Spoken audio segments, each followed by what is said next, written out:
Shalom. Shalom. Saudara, banyak hal yang kita tidak punya dalam hidup ini yang butuh pertolongan. Dan pertolongan itu tidak mungkin kita bisa terima dari orang yang sama-sama butuh, saudara. Allah ingin menolong kita dalam Roh Kudus-Nya.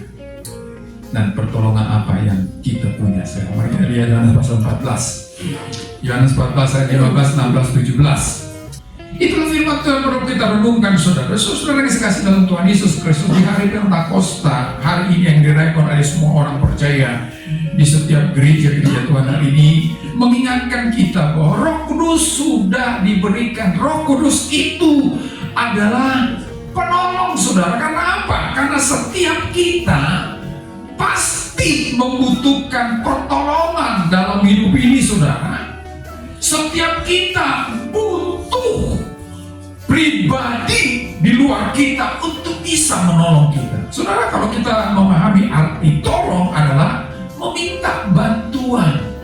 Kenapa kita minta bantuan? Karena memang kita tidak punya sesuatu yang memang dimana penolong itu akan menolong kita. Maka saya tadi, kenapa kita mau ditolong? Karena ada sesuatu, saudara, di mana kita nggak punya, orang lain punya. Kenapa kita menolong? Karena ada sesuatu yang kita punya yang perlu kita bagi kepada orang. Saudara-saudaraku, sadarkah kita bahwa dalam perjalanan hidup ini ada banyak hal yang kita tidak bisa dalam hidup ini, saudara. Siapapun kita dan apapun yang ada pada kita, saudara. Itulah sebabnya Tuhan sebelum naik ke sorga mengingatkan murid-murid akan ada penolong yang lain. Kenapa yang lain disebut, saudara? Karena selama ini yang menolong mereka adalah Yesus, dan Yesus akan terangkat ke sorga. Tetapi dengan terangkatnya Yesus ke sorga bukan berarti penolong bagi murid-murid nggak ada lagi. Dengan terangkatnya Yesus ke sorga ada penolong yang lain, yaitu Roh Kudus yang diberikan. Makanya dikatakan, aku tidak pernah meninggalkan kamu.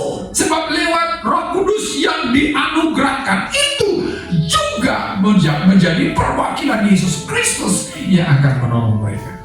Saudara-saudara yang dikasihi dalam Tuhan Yesus Kristus, kalau kita sadar bahwa kita membutuhkan sesuatu, yaitu pertolongan, tentu kita harus melihat siapakah yang menjadi penolong kita yang benar, saudara. Memang Roh Kudus menjadi penolong bukan berarti kita nggak butuh orang lain. Tetapi jangan fokus pada orang lain, saudara, karena orang lain terbatas. Seberapa hebat apapun dia, saudara, sejago apapun dia terbatas. Dan kadang-kadang, saudara, memang dia pakai orang hebat, tetapi karena pertolongan Roh Kudus. Bisa saja saudara punya teman yang hebat, saudara, tapi dia nggak menolong karena Tuhan tidak menolong lewat orang itu. Jadi bukan fokus pada orang, saudara, tetapi pada dia yang telah dianugerahkan oleh Tuhan. Dalam menjalani hidup ini, saudara, kita harus sadar di mana ada banyak hal kita tidak mampu untuk menjalaninya. Dan Allah tahu itu, saudara. Allah ngerti bahwa kita sangat terbatas. Kita tidak mampu. Tetapi nyatanya, saudara, seringkali penolong itu nganggur, saudara. Tidak melakukan apa-apa bukan karena ia tidak mau melakukan apa-apa. Dia rindu berbuat sesuatu. Tapi itulah Allah kita, saudara. Dia tidak pernah memaksa. Dia tidak pernah membuat kita ini menjadi robot, saudara. Kalau kita mau, dia akan tolong. Kalau kita nggak mau, ya pun tidak akan tolong kita, saudara. Nah, Roh Kudus sebagai penolong harus kita sadari pertolongan yang bagaimana yang diberikan kepada kita. Makanya kalau kita baca ayat 16-17 yang tadi, saudara, 16-17, ada 3 kata depan yang menunjukkan pekerjaan Roh Kudus sebagai penolong dalam hidup kita, saudara. Kalau kita baca di terjemahan bahasa Indonesia, katanya cuma 2, menyertai dan di dalam. Ya, coba baca 16. Aku akan minta kepada Bapa dan ia akan memberikan kepadamu seorang penolong yang lain supaya ia menyertai. Nah, kata menyertai di sana dipakai dalam bahasa Alkitab itu adalah meta, saudara. Kata menyertai meta artinya apa? Dia ada di sisi atau dia bersama.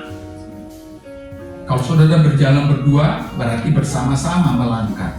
Nah, kata meta di sana bersama-sama itu adalah menyertai.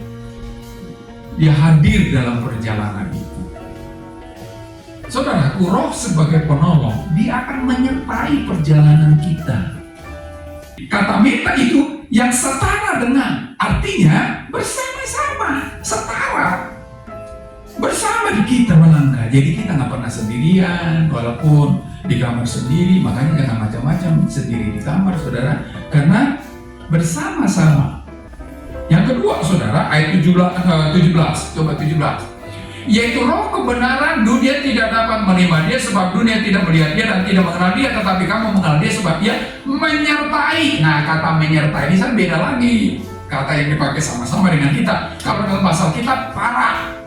Kata parah di situ setara dengan di sebelah. Kalau yang tadi mau di sebelah, mau di depan, pokoknya dia akan bersama-sama. Kalau ini di sebelah, artinya seperti tangan kanan, saudara. Ada dia di sebelahku gitu kan, gak jauh dia. Dia dekat, saudara. Menyertai dalam arti parah itu seperti itu. Dia tidak jauh dari kita. Dia menyertai kita. Jadi gak perlu takut. Baru kalimat selanjutnya menyertai kamu dan akan diam. Sama sebenarnya diterjemahkan kok menyertai di situ, tapi nggak mungkin kan, sebab ia menyertai kamu dan akan menyertai kamu di dalam kamu kan, ya begitu. Makanya kata yang dipakai n itu di dalam, saudara.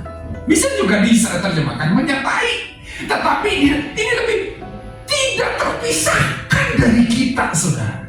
Makanya dikatakan sebelum itu menyertai kamu selama-lamanya.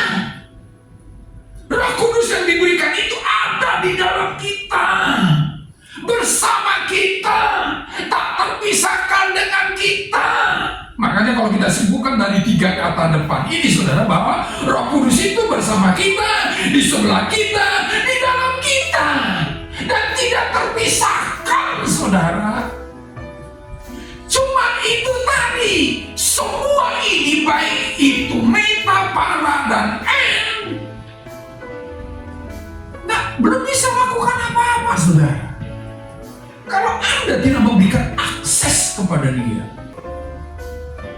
nggak pernah tinggalkan sih. Dia bersama kita, dia di sebelah kita, dan di dalam kita. Roh Kudus sebagai penolong akan setia, menolong sebenarnya, menyertai, membimbing, menguatkan kita. Tapi masalahnya kita alami apa tidak? Jujur, saudara, seringkali Roh Kudus nganggur dalam hidup kita. Bukan karena dia tinggalkan kita. Makanya sebenarnya Roh Kudus datanglah. Udah datang dia, Bapak Ibu. Roh Kudus hadirlah. Udah hadir, Bapak Ibu, selama-lamanya katanya. Di mana itu? Kapan itu? Peristiwa kapan itu? Saat kita percaya Yesus. Di saat itu Roh Kudus diberikan kepada kita, bersama kita, di sebelah kita, dan di dalam kita untuk selama-lamanya. Tetapi ingat, itu masih dalam bentuk ada, saudara, hadir. Berkarya atau tidak tergantung kita kemudian, saudara. Saudaraku yang saya kasih dalam Tuhan Yesus Kristus, jadi Dia ingin menolong kita. Dan sadarlah, saudara, apapun yang kita butuhkan, Dia punya. Kalau kita menolong orang kan terbatas yang kita punya kan, belum tentu juga yang mereka butuhkan kita punya. Sejauh yang kita punya kita akan beri. Itu arti penolong belum manusia, saudara. Tapi penolong yang adalah Roh Kudus, apapun yang kita butuhkan, saudara, Dia punya. Makanya dibilang penolong. Ada persediaan yang Dia punya, yang berlimpah, saudara, yang akan diberikan kepada kita sebagai wujud nyata Dia penolong. Dan apakah kita nikmati itu, saudara? Tergantung kita sekarang. Dia rindu menolong kita. Tetapi apakah kita juga rindu Dia menolong kita, saudara?